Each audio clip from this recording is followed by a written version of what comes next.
This is Professor Michael Chapman. I'm one of the most experienced IVF doctors in Australia. I believe that an important part that I can contribute is to educate patients in relation to fertility, infertility, and all that involves. These series of podcasts help to educate you. I hope they are helpful to you. If you wish to know more, however, I'm more than happy to have you contact me via email, which is profmchapman@gmail.com, or make an appointment to see me on 9138 4222.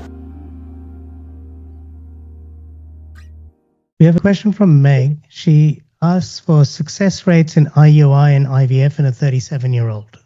Okay.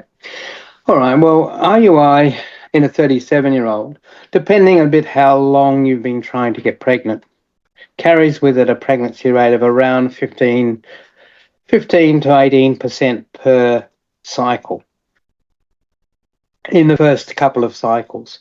It drops off quite dramatically after that to being less than 10% by the third cycle. So I certainly don't suggest doing IUI more than a couple of times.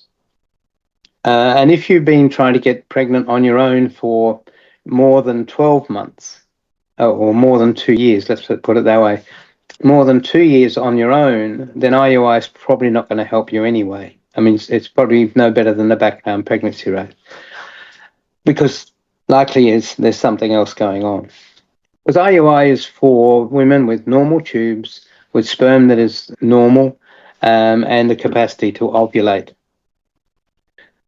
In relation to its comparison with IVF, at a 37-year-old, I would be quoting my patients a 30 to 35% chance per embryo transfer.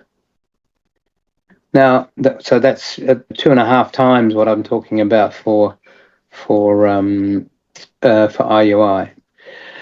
And the other advantage in a 37-year-old is that you may create more than the one embryo. So out of one process of collecting eggs, one cycle of it, you may have 2 or 3 options beyond that with those frozen embryos that weren't put back in the first round. So the cumulative pregnancy rate with IVF in a 37-year-old after 3 embryo transfers is 65%. Should you do IUI at all? Well, it is less invasive and therefore less stressful. There's less tests involved. Depending on the specialist and their form of treatment, you may get away with not having any injections as well. So, that's basically where we are. IUI, I encourage it in the situations where it's appropriate. And as I said already, 2 times is enough. The rates, we did some studies, this is now 15 years ago, showing that fall off after the second cycle. And that really doesn't make it worthwhile carrying on. Yeah. Prof, I shared your contact details in case people want to do a telehealth consult with you, which you're still providing, right? Yes. Okay, next question is, when patients ask how to evaluate a clinic's laboratory quality, what should they actually be looking for beyond published success rates? The first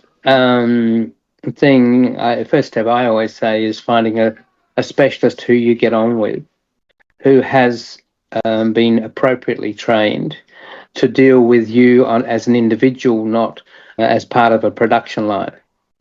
There are many specialists who are obstetricians and gynecologists who dabble in infertility as well as deliver babies and do clever gynecological operations. But most of those haven't had intensive training. There is something called a certification by the College of Obstetricians and Gynecologists, which says that you've done 3 years extra work in the area of fertility and hormones. And around Australia, there are about 90 of those doctors, and that's, certainly I would suggest you go looking for one locally. It's not very many, but in the capital cities, you'll always be able to find one. So that's the first thing, because the second part of that, having a specialist with those sort of qualifications, they are also familiar with laboratories. And so they are going to be ensuring that their patients are being looked after in a laboratory that's up to scratch. It's part of the training that's involved is actually being involved in working out quality management in laboratories. In terms of published results, there is the My Success website. It is 2 years out of date, so it's always a little bit marginal. And while there may appear to be substantial differences in the averages, when you look at the statistics, they overlap substantially. And there are very few clinics that actually don't come up to scratch in a comparative way.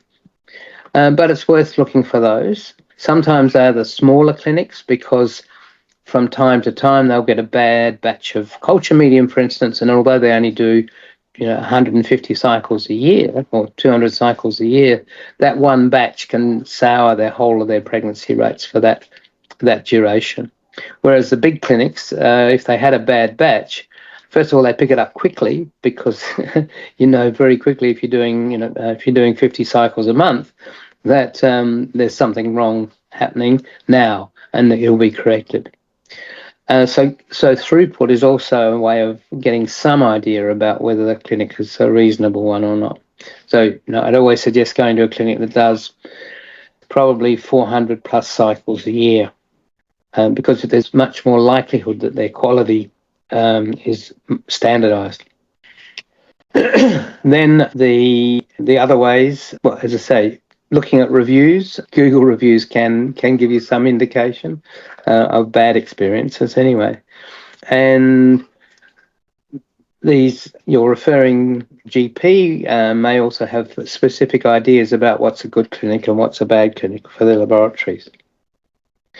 The other part in behind all that is also how you're looked after.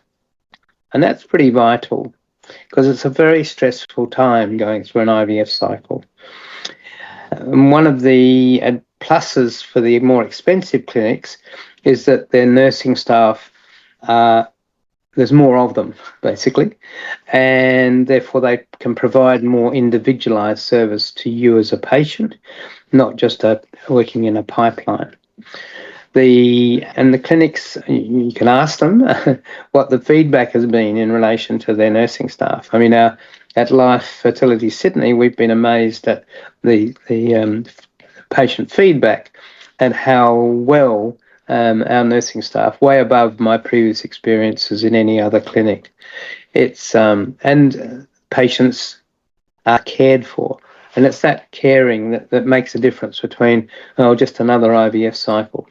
It does make a difference to the overall experience that a patient has. So looking at a clinic, you should be looking at all factors.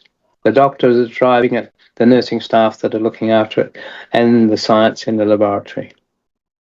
And don't forget that you can access all the previous episodes by going to our website www.theivfjourney.com and select IVF Journey podcast from the navigation menu.